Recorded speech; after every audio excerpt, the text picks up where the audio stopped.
Oi, pessoal, professor Marco aqui. Tudo bom com vocês?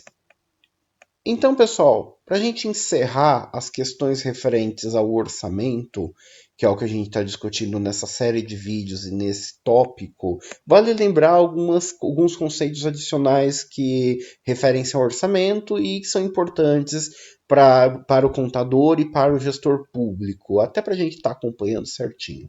Então, vale lembrar inicialmente que a PPA ela tem uma validade de 4 anos, ou seja, a partir do segundo ano de mandato de um presidente ou de um governador até o primeiro ano de mandato do seu sucessor, certo? E que a LDO tem uma validade de 18 meses. Por que 18 meses? Porque a LDO normalmente ela é constituída no primeiro semestre legislativo para que os seus efeitos se dão a partir do segundo semestre legislativo até o ano subsequente. Ah, mas é feita uma a cada ano? Sim, uma a cada ano. Mas por que 18 meses? Os primeiros 6 meses, dado que a LDO direciona e organiza e direciona e organiza como vai ser constituída a Lua, esses 6 meses, do segundo a segundo semestre, servem para que a Lua, em sua constituição, já siga a LDO prevista. Ou seja, a LDO vai caminhar junto com a Lua no ano de vigência dela, mas nos 6 meses anteriores a LDO já vai estar em vigência para que a Lua seja construída em cima do que está sendo previsto na LDO. E a Lua, como a gente já viu, o prazo dela é de 12 meses a partir do momento em que ela entra em vigência, ou seja, no ano exercício financeiro previsto. Nós podemos ver também o ciclo orçamentário, que o ciclo orçamentário da LOA efetivamente vem.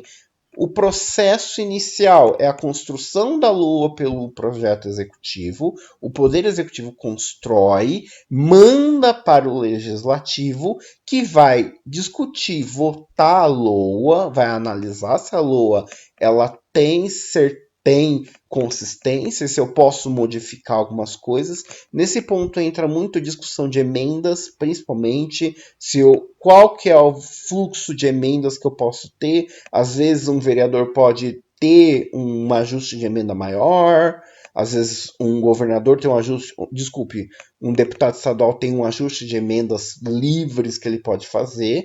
Então isso tem que ser pensado já no momento que você constrói a LOA, considerando que você vai ter emendas. Essas emendas podem variar, seja de forma livre, seja de forma prevista, de acordo com cada ente federado.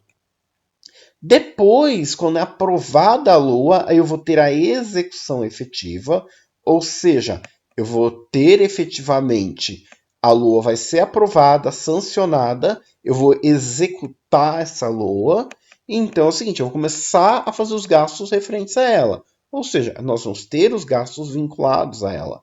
Porém, contudo, todavia, entretanto, esses gastos, eles vão seguir conforme está previsto na Lua, às vezes é necessário para cumprir as metas fiscais previstas na Lei de Responsabilidade Fiscal controlar a Lua, ou seja, a Lua não necessariamente ela é impositiva. Temos emendas que são impositivas, mas ela não é totalmente impositiva.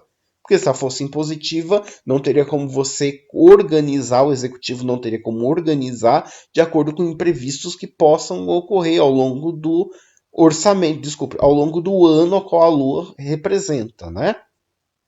E a quarta etapa, que é o que a gente tem, é um controle, uma avaliação dessa lua, se, por exemplo, o que foi previsto foi executado, se as previsões de receita foram muito altas ou foram muito baixas, de acordo com o que é executado, se o que está sendo executado naquele exercício está vinculado à lua de forma correta, se eu tenho que fazer algum acompanhamento efetivo, tá bom? E por fim, como a gente já viu, o que consta no orçamento público ou na lei orçamentária anual. Você tem uma lei orçamentária anual que é prevista para um ano, efetivamente. Um ano. Então, eu prevejo receita e despesa para aquele exercício.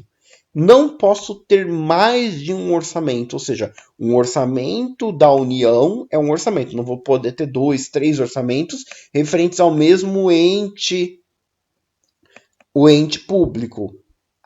O orçamento prevê somente matéria financeira orçamentária, ou seja, na lei orçamentária não pode ter mais nenhum outro tipo de jabuti, como é considerado no jargão congressual.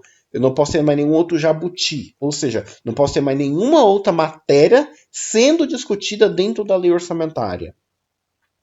Universalidade, como a gente já colocou como um princípio orçamentário, tudo tem que estar incluído na LOA.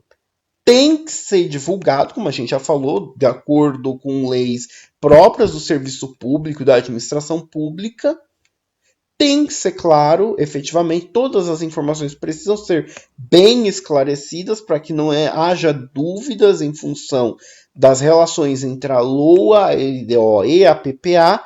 E, por fim, como a gente já discutiu na LOA, tem que ter um equilíbrio orçamentário entre receitas e despesas e que se comporte esse equilíbrio ao longo do tempo para que se atente efetivamente ao que foi previsto nos anexos de riscos fiscais, riscos e os anexos de metas fiscais previstas na LDO.